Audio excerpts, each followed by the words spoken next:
Este podcast pertenece a la red Podcast SN.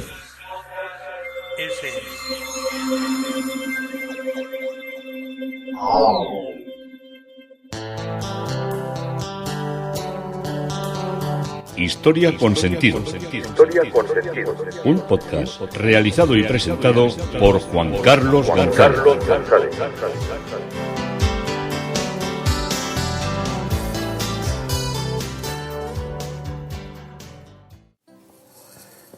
Un saludo a cuantas personas se acercan a través de las redes sociales de Facebook, de Twitter, de mi página web Historia con Sentido y la red de Podcast SM. Yo soy Juan Carlos González y un día más encantado de acercaros una parte de la historia. Hoy el tema propuesto es Cobos y el Renacimiento. Y una ciudad deslumbrante, una de las ciudades más impactantes que tenemos en la península, que es Úbeda. Cuando hablamos de Úbeda y Baeza, que están a escasos, no llegan a 10 kilómetros. Estás en una ciudad y estás viendo en el otro cerro la ciudad hermana, y son absolutamente impresionantes. Vamos a entrar de lleno cuando entramos en el conocimiento de Úbeda y de las obras de Andrés de Vandelvira. Vamos a entrar, como os digo, de lleno en lo que es el arte del Renacimiento. Pero hay una cosa que no deja, una cuestión que no deja de sorprendernos siempre que nos acercamos o entramos dentro de la ciudad de Úbeda, que es la muralla, lo que era el recinto amurallado. Hay que entenderlo con las realidades de lo que ya es con lo que es el año 2000, en la década del 2020. Entonces, la ciudad indudablemente no es como en algunos excelsos sitios, como puede ser Ávila o como puede ser Zamora o como puede ser Toledo, donde las murallas son absolutamente impecables y en gran parte recuperadas, restauradas y elevadas a una estética y a una recuperación que es absolutamente increíble. Son muchas las personas que vienen desde fuera y cuando ven nuestros recintos amurallados, me estoy acordando también, aunque es de menor dimensión, la parte que tiene Sevilla. Así que hay cosas que tenemos que son absolutamente maravillosas, pero en su pequeñez es muy importante también la parte amurallada de Úbeda, una parte que fusiona una parte que se había construido de murallas en tiempo de los musulmanes y la otra parte ya cuando se termina la presencia musulmana en Úbeda y Úbeda se hace cristiana.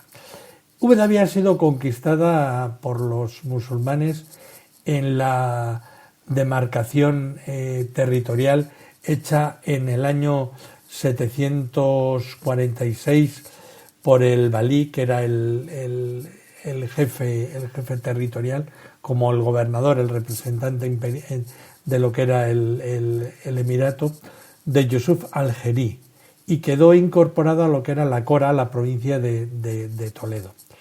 En el año 852 nacieron las murallas, que todavía en parte en algunos lienzos se conservan en este momento.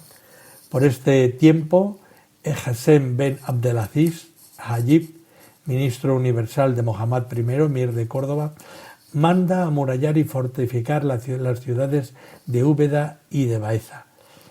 Al calor del esplendor del emirato también se construyeron en esta época el Alcázar y la Aljama de Úbeda. Estas órdenes de cercar, amurallar, acreditan cómo hasta este tiempo Úbeda había sido o había permanecido como una ciudad abierta, porque muchas veces no tenían enemigos que verdaderamente les fueran a asaltar. Las ciudades habían ido creciendo y tenían una pequeña empalizada, muchas veces prácticamente enfrente de las puertas, sobre todo cuando había revueltas entre pueblos vecinos. Teniendo en cuenta que por esta época la frontera cristiana estaba todavía en el norte del Duero, los temores a los avances de los ejércitos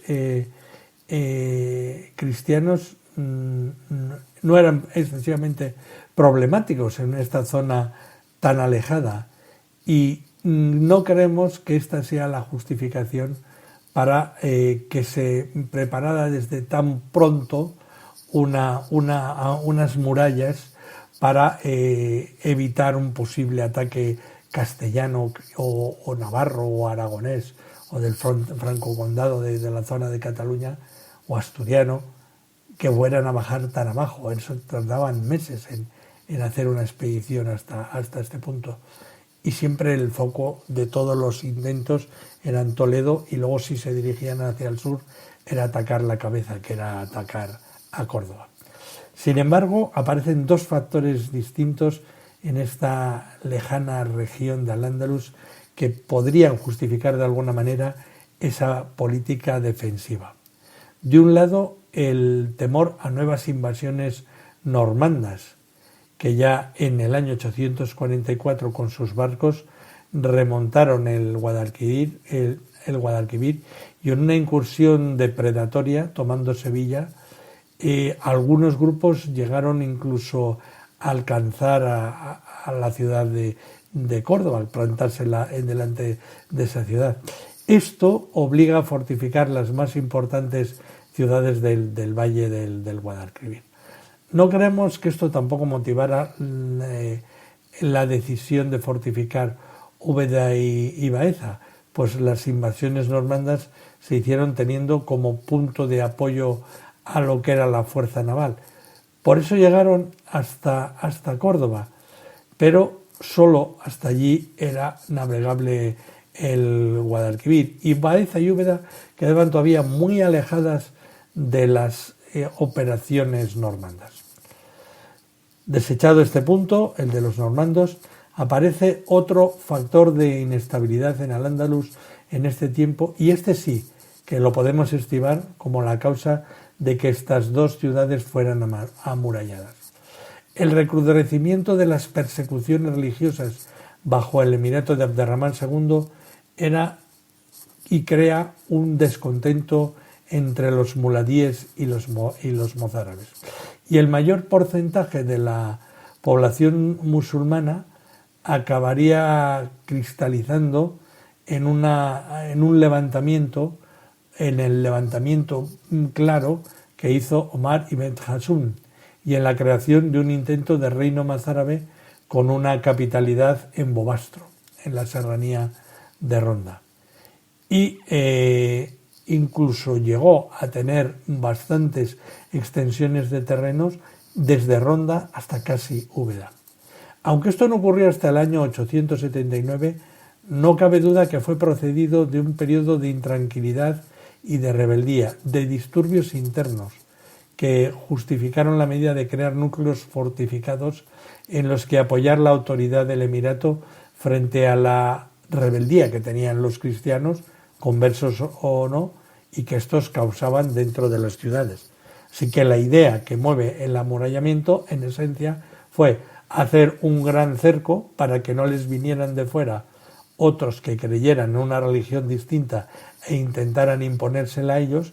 Estamos hablando que en el interior estaban los musulmanes, y en un momento determinado, si había una revuelta dentro de lo que era el perímetro urbano de lo que era la ciudad, al estar amurallado, expulsarlos extramuros, fuera de los muros de la ciudad, y así no permitirles acercarse.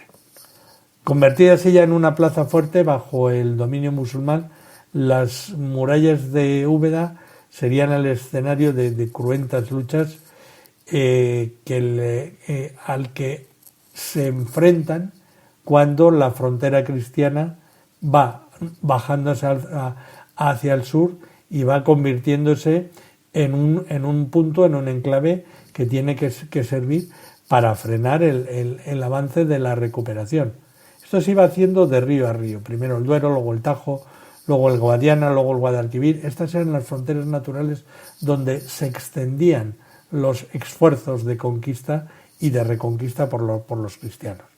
En el año 1075, Alfonso VI, en socorro de su aliado Al-Mamún, rey de Toledo, rinde la ciudad, y en 1091 se sitúa en Úbeda un intento de reconciliación, pero que es bastante poco verosímil, del Cid con Alfonso VI, frustrado por una intensa malquerencia del rey. Cuando estoy leyendo esto, estoy acordándome de lo que es de lo que está siendo la serie del Cid Campeador, que ha empezado con esto de Amazon Prime. A mí me ha gustado la serie, pero dicen que es muy mala. Pues bueno, yo debo tener muy poca categoría histórica, o me debe gustar, o debo ser muy impenitente, y me gustan todas estas películas de escaramuzas y de cuentos brillantes. Me parece más bonita que la que hizo Charlton Heston, aunque ya te digo que me pueden pisar el cuello cuando oigan esto. Bien. En las incursiones de los reyes cristianos a partir de Alfonso VII, los ataques a Úbeda cobran gran importancia y llegamos al año 1212, en el que, después de librada la batalla de las Navas de Tolosa, también en la provincia de Jaén, se asedia Úbeda, saqueándola y destruyendo puertas y murallas. 2 años más tarde, los almohades recuperaron Úbeda y se preocuparon de reconstruir sus defensas, recreciendo muros y torres con obras aún patentes en la zona del recinto exterior del Alcázar. Y a esta efímera posesión de Úbeda por parte de Alfonso VIII se atribuye la colocación en la muralla donde se apoya el claustro de Santa María del escudo cuartelado de Castilla y de León, con los leones gallonados, que lo acreditan como el más antiguo de la ciudad. Sin embargo, esta datación no es cierta, pues hasta que Fernando III no se aprecian estas armas cuarteladas de este reino. Y entramos al año 234, en que Úbeda ya es conquistada definitivamente por Fernando y ya queda de una manera definitiva en poder de los cristianos.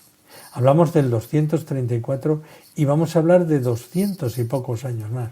Todavía había mucha presencia, mucho sabor dentro de lo que era el mundo peninsular, de lo que había sido esa presencia durante tantos años de los musulmanes en la península, de lo que era el glorioso territorio de Al-Ándalus para ellos y ese enemigo a vencer por parte de los cristianos. Volvemos a Úbeda, estamos en ella, pero volvemos a la historia de nuestro Andrés de Vandelvira. El 18 de septiembre de 1536, como veis, 200 años, 300 años después de estos hechos de la toma de Úbeda, Andrés de Vandelvira comienza a intervenir en El Salvador de Úbeda, en la capilla sepulcral de Francisco de los Cobos, que es el que da título a este capítulo, con trazas de Diego de Siloé, siguiéndola los maestros ejecutores Andrés de Vandelvira y Alonso Ruiz. Es posible que poco antes o al mismo tiempo tuviera otros encargos, tal vez y con bastante seguridad el claustro de la iglesia del convento de Santa Clara, de las Clarisas o franciscanas, donde una apartada interior del claustro y la bóveda del coro de la iglesia concuerdan con este primer estilo de Vandelvira, vandelviriano, vamos a denominarlo. Nos queda el Real Monasterio de Santa Clara de Úbeda, y aunque no se sabe la fecha exacta de su fundación, se considera el monasterio femenino más antiguo de la ciudad. Su época se remonta a la época de la conquista de Úbeda por Fernando III, como hemos visto, que ocurre, pues hay discusión, 1233, 34, 35. Según Fray Alonso de Torres, cronista de la Orden, el convento ya estaba funcionando en el año 290, contando con el patrocinio de Fray Rodrigo, obispo de Marruecos, que era de Úbeda. En noviembre de 1489, Isabel la Católica pernoctó en su camino hacia la conquista de Baza, una de las últimas batallas de la Guerra de Granada. El edificio, que se articula en torno a 2 claustros de estilo mudéjar y renacentista, ha sido intervenido en varias ocasiones, revelando la existencia de un mosaico en el que se aprecia la influencia de estilos como el románico, el gótico mudéjar, el renacentista y el barroco.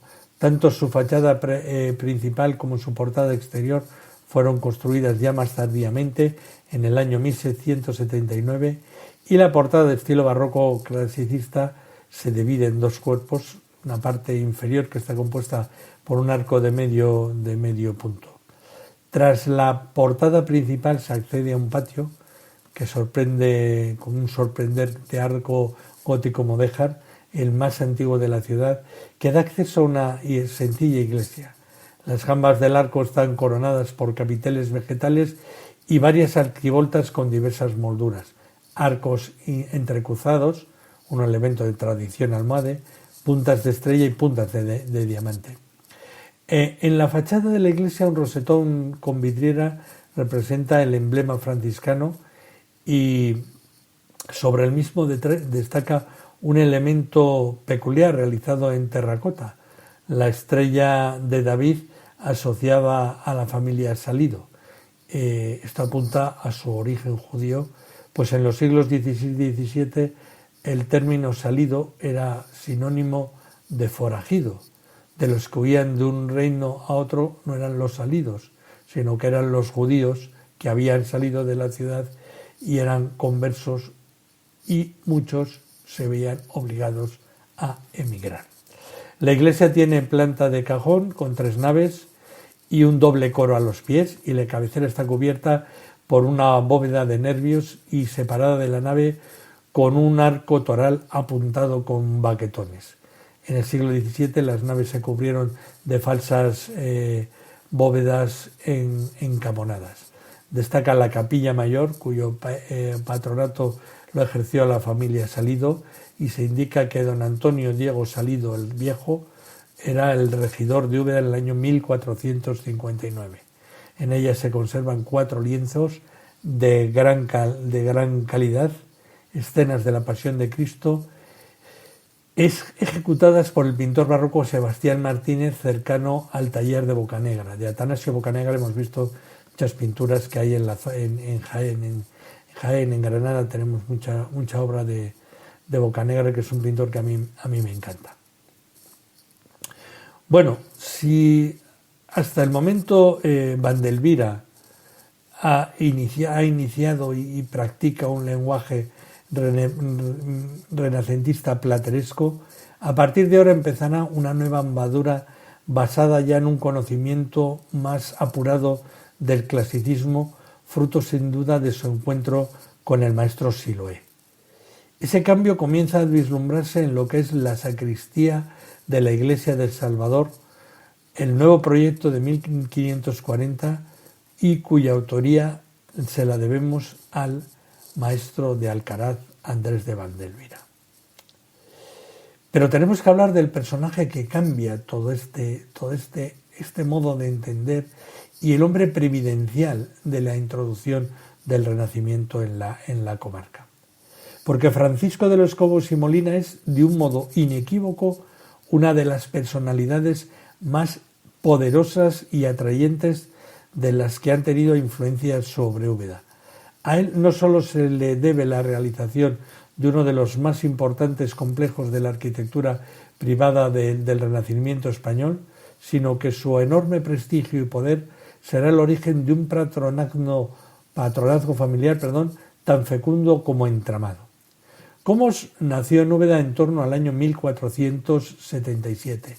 Era hijo de Diego de los Cobos, el viejo regidor de la ciudad, que había participado en la campaña final de la guerra de Granada, y de Catalina de Molina. Muy joven, su tío, Diego Vela, contador y secretario de la reina Isabel, le ofrece un puesto en su despacho, donde aprende la rutina de la administración oficial. Algo más tarde será Hernando de Zabra quien le allanará este contacto con el mundo de la burocracia. En 1503 es nombrado escribano de cámara, siendo este su primer empleo en el círculo oficial de la corte. Durante estos primeros años de laboriosa ascensión, Cobos recibe ciertos cargos modestos como contador de Granada en 1508, regidor de Úbeda, regidor de Granada, y algo más importante para el futuro conocimiento de los resortes y claves de la administración: el encargo del registro de las Reales Mercedes, donde eran los fijados las vacantes y los nombramientos del rey. También en 1513 es promovido a escribano del crimen de Úbeda, al que era el relator de todas las cuestiones criminales que se desarrollaban. Y su estrella política por fin comienza a brillar con luz propia cuando en 1516, y por influencias de Chevers, que era el valido, el flamenco valido de Carlos V, es ascendido a secretario del rey tras haber tomado un determinante partido por la causa del joven Carlos. Ya os acordáis, os recuerdo yo un poco de la historia, que son el momento entre los que son partidarios de aceptar al joven Carlos con todas las consecuencias, aunque traía su corte llena de flamencos a los que daba todo tipo de mercedes, o posicionarse a favor de los comuneros. En 1521, don Francisco, que había recibido el hábito de Santiago 2 años antes, es nombrado comendador de los bastimentos de León de esta orden militar.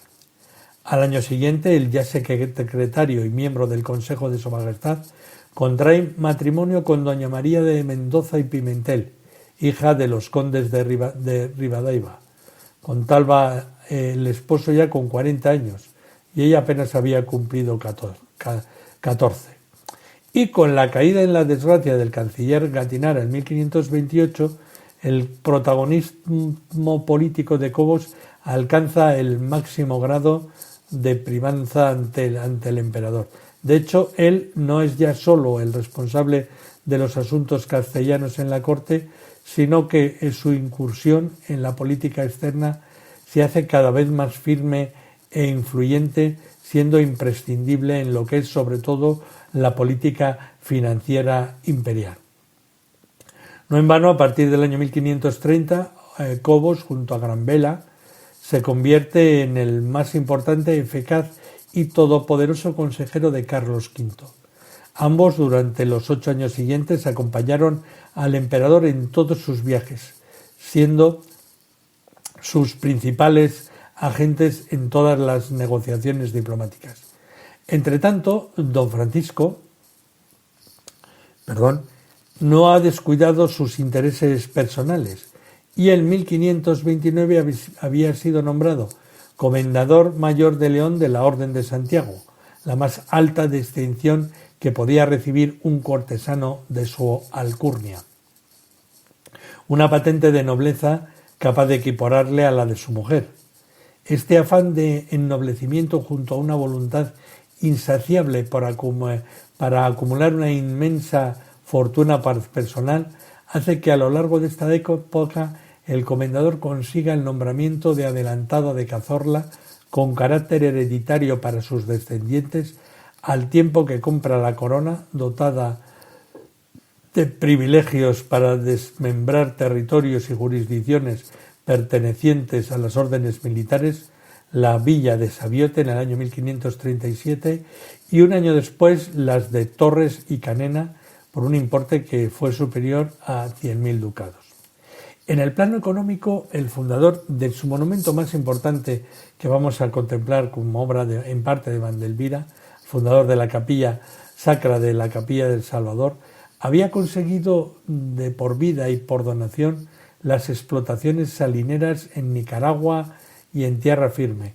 Era dueño de los yacimientos mineros de los términos de Vera, de Azuaga, minas en Toledo, Navarra, Cartagena, Lorca y sobre todo recibe como prebenda el encargo de ensayador mayor de los metales preciosos de la Casa de Contratación de las Islas, título que habría de producir pingües ganancias, pues solamente en Nueva España obtuvo durante 2 años y medio un beneficio de más de 8 millones de maravedíes, cifras colosales.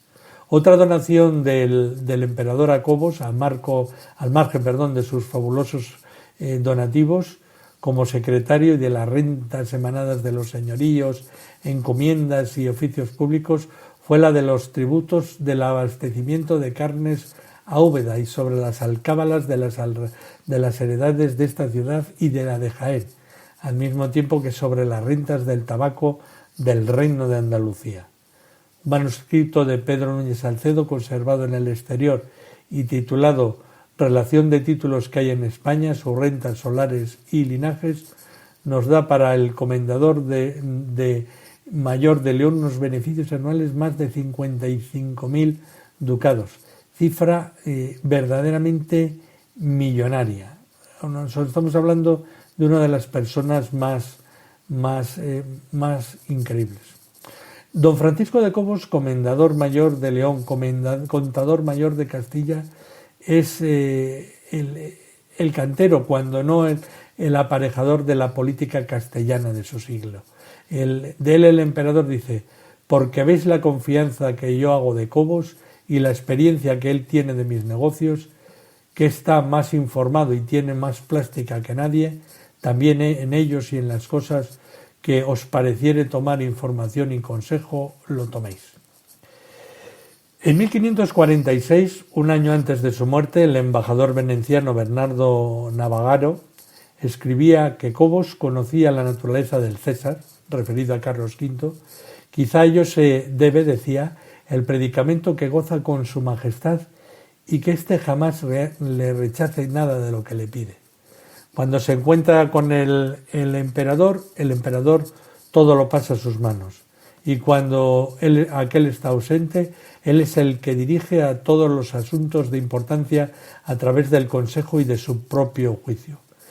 Paréceme, señor, le decía Antonio de Guevara en su dedicatoria de la obra de Avisos privados o Despertador de cortesanos, os debierais mirar y considerar que sois, que podéis y que tenéis, y que valéis y que hallaréis, que entre los conciliarios sois el mayor, entre los ricos el mayor, entre los que tienen mérito el mayor, entre los afortunados el mayor, entre los de vuestra patria el mayor, entre los secretarios el mayor, y entre los comendadores el mayor. ¿Cómo ha sabido demostrar a lo largo de su carrera profesional una enorme capacidad de trabajo? El trabajo al servicio incondicional a su señor, que había sido la guía de su trayectoria vital. Y al margen de una contagiosa banalidad común a la época y a sus usos, el comendador ha sido siempre, como hijo de su siglo, fiel a sus creencias, leal a su familia, a su rey, en dos principios básicos para componer la naturaleza de sus iniciativas fundacionales. Pero Cobos no es un humanista, tampoco es una persona de letras. Es un hombre que se ha forjado a sí mismo en la tenacidad y en la disciplina de sus obligaciones. Sin embargo, el ejercicio de estas funciones ha facultado para descubrir directamente a Italia y una buena parte de la selecta intelectualidad del momento. En sus 3 periplos por las tierras italianas, don Francisco ha conocido el Arentino.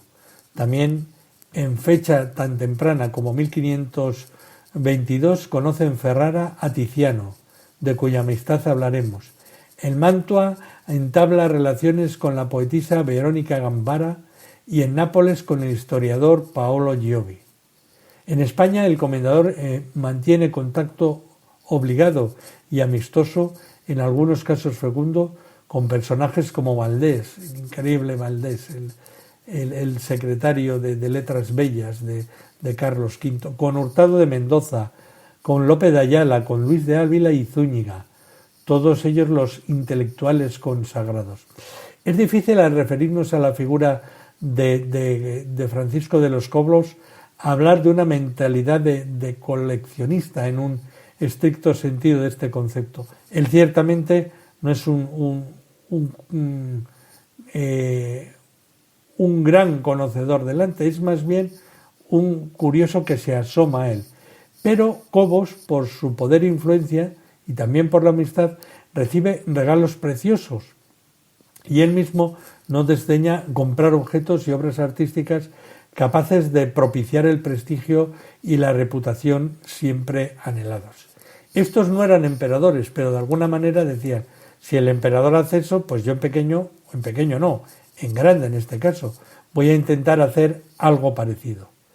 Es así que a lo largo de la vida el comendador sabrá acumular un fantástico repertorio de piezas cuya heterogeneidad no es más que el reflejo de un universo personal donde encuentra cabida las valoraciones más diversas. Para Cobos este patrimonio, su patrimonio, conseguido durante décadas de dávidas y de agradecimiento, es entre otra cosa un tesoro entendido como una acumulación de riquezas. Y hablando de valoraciones, un ejemplo harto significativo lo encontramos en la relación del documento del mayorazgo establecido por Cobos en el año 1541 a favor de su primogénito, el futuro marqués de Camarasa, don Diego de Cobos. En esta relación se enumeran todas las propiedades e inversiones, así como otros objetos de valor que el matrimonio tenía en suficiente estima como para garantizar su permanencia en la familia. Y curiosamente, tras la larga lista de títulos y posesiones, el comendador no incluirá ni una sola obra de arte, no vinculará ni una sola creación artística, aunque sabemos que poseía numerosos cuadros de Tiziano y diversas esculturas. Sin embargo, vemos que esta relación aparece en primer lugar una cama de estado, minuciosamente descrita, que debía ser estimada como un magnífico tesoro. También figuran 8 tapices de colgar, que eran lo más importante que había tenerlos, que representaban los triunfos de Petrarca, que don Francisco valora por ser de tan buen patrón y estofa como son. Por último, está incluido en este mayorazgo un anillo de oro con un brillante liso, valorado en 1.500 ducados, que el emperador había llevado en el día de su coronación en Bolonia y que se lo entregó a Cobos con la dignidad de caballero. Es evidente que la joya tenía para su propietario un fuerte valor sentimental.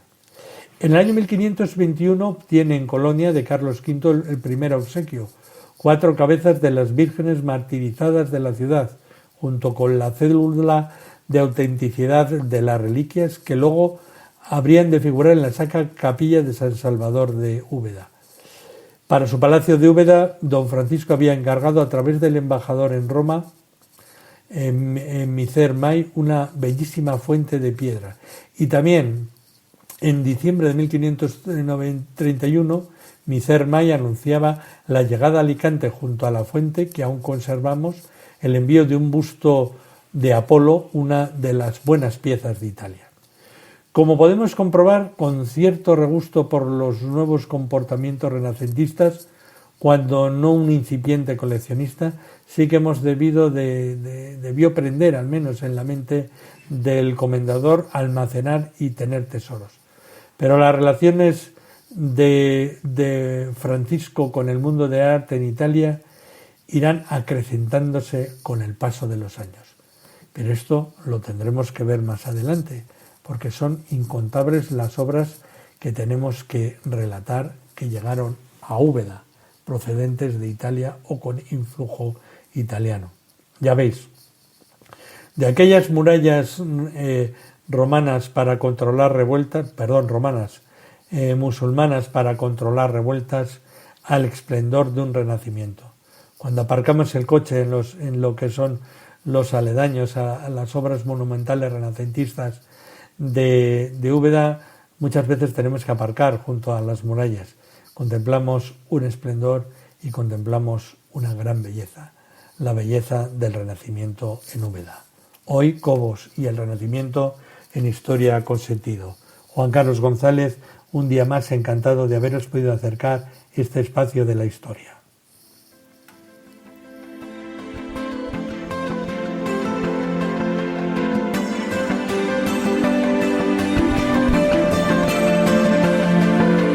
Hasta aquí un episodio más de Historia con Sentido.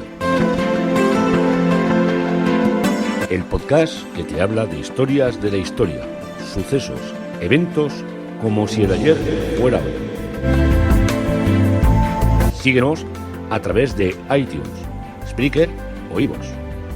Contacta con nosotros por correo electrónico escribiendo a podcast@historiaconsentido.com. Nuestra web www